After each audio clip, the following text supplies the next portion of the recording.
Hello, my name is Liz Jones. I'm the Artistic Director of La Mama Theatre. La Mama Theatre was established by Betty Burstall in 1967. I started working there with her in 1973, and in 1976, when she moved to Greece, I took over as Artistic Director myself.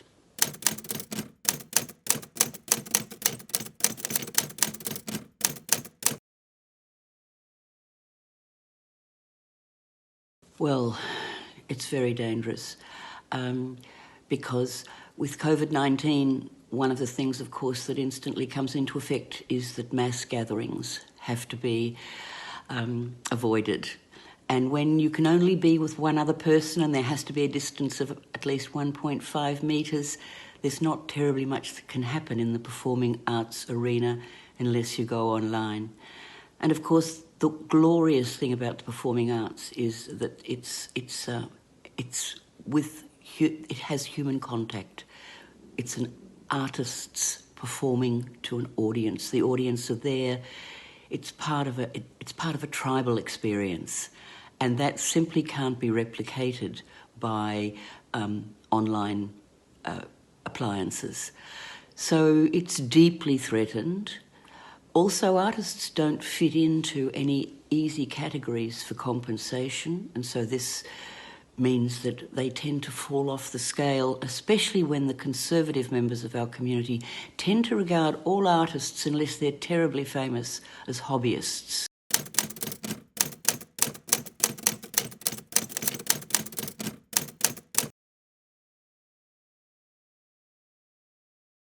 Well, of course, the thing is that artists are independent, they're loners, they're mavericks, they're free thinkers by their very nature. And of course, I think there is an artist lurking in all of us. And so they're very, very important because they do ask the important questions, but often out of the political arena. And they humanise these important questions. They bring them to people in a compassionate form. They actually embody the political dilemmas in a way that is vital to us if we are to understand the complexity of the world we live in.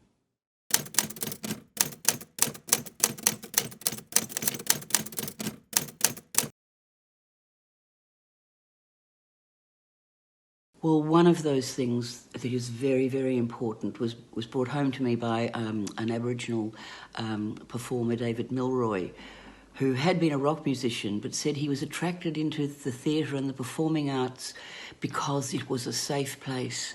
It was a place where all people of diverse abilities, of diverse ethnicities could come together and be themselves in a safe place. And that was why he started Yirra Yaakin and why he was devoted to the performing arts arena as the place to be. Also, I think that the performing arts arena really does encourage diversity, and this can be seen if you look at the Victorian in the Victorian context.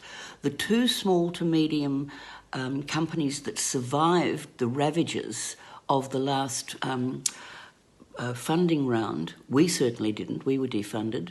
The two performing arts companies that survived the ravages were Ilbidgery, our Indigenous theatre company of Victoria, which is a wonderful company, and Back to Back, the Theatre of Disability. These are the only two theatre companies being funded in Victoria at all by the Australia Council. And obviously they're very, very diverse. I've worked with both companies. La Mama has encouraged and nurtured both of these companies. And that's what the theatrical arena does so very well, that other places just don't quite manage to do, with the same kind of opportunity and egalitarian approach.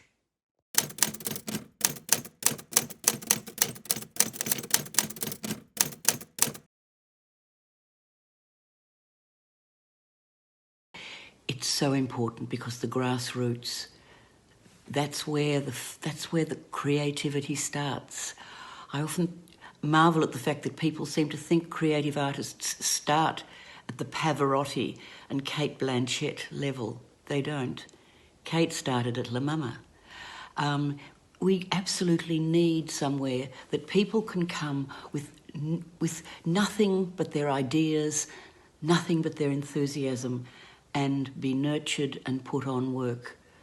And this is what this is the opportunity that places like La Mama in the small to medium sector give all artists with an idea.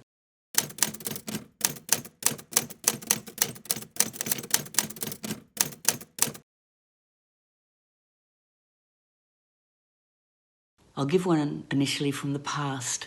In 1969, there was a play on at La Mama called Norman Armit by Alex Buzo, and the very last line was, "You fucking bong." And the performers were arrested for performing this play, and the interesting thing was that the charge was against the use of the word fucking, not against the word bong. So when it occurred when it was printed up in the Age, it was F******, ing, bong. That shocks us today. But that and another situation that occurred at La Mama where Whatever Happened to Realism by John Romeril was performed again in 1969. 19 people were arrested and the whole audience stormed the Carlton police station. These hit the press and they drew attention to the ludicrous censorship laws that were rampant in those late 1960s.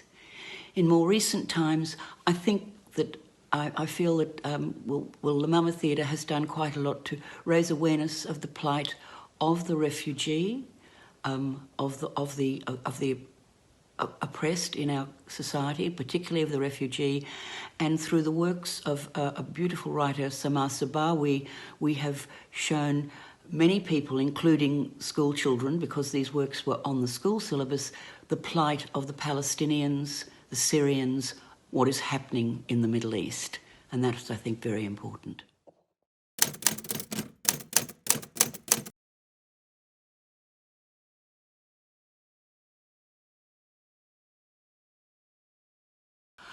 I have to say, I think democracy without arts and culture is a contradiction in terms.